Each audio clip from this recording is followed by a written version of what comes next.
Most David and Goliath stories don't end well for the little guy. Goliath usually just stomps on David and goes on to destroy Tokyo. Maybe I'm mixing my cultural references. The point is, it's hard to fight the big guys and their money. That's why it's so incredible that Zohran Mamdani got elected mayor of New York City. You are the best, bro! Thank you, bro. And one of the big reasons for his victory was the city's public financing of elections. How does public financing work? These programs provide a limited amount of public funds to candidates. In exchange for funding, candidates must agree to abide by certain limits on how large contributions to their campaigns can be. Public financing helps prevent big money interests from totally dominating our politics. Yes! Candidates can run for office without having to rely on a network of wealthy donors to help fund their campaign.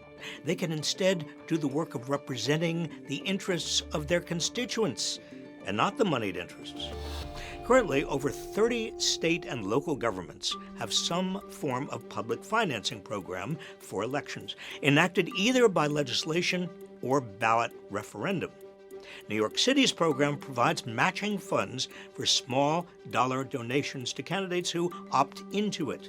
For every individual dollar contributed, up to $250, the City of New York matches with $8 in public funds. Again, candidates in New York City must agree to spending and contribution limits.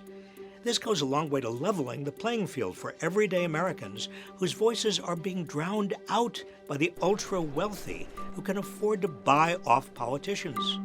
Which brings us back to Mamdani. There were some powerful forces lined up to stop him.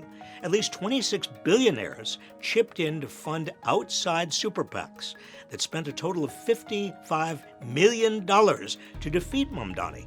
Even Trump weighed in to support Cuomo. But ultimately, the billionaire-backed Cuomo machine was defeated, in part thanks to New York City's public financing of elections, which boosted Zohran's campaign and gave him the freedom to run on the issues that mattered most to New Yorkers. It's what allowed us to build a campaign focused on working people because we didn't have to call those who were benefiting from the crisis affecting those working people. Public financing of elections gives the little guys the ability to compete with the mega donor class. It encourages working class people to run for office, and it frees candidates to run on the issues that matter to their communities. We should all be advocating for public financing in our elections. In short, public financing puts democracy in the hands of the people, not in the wallets of the wealthy.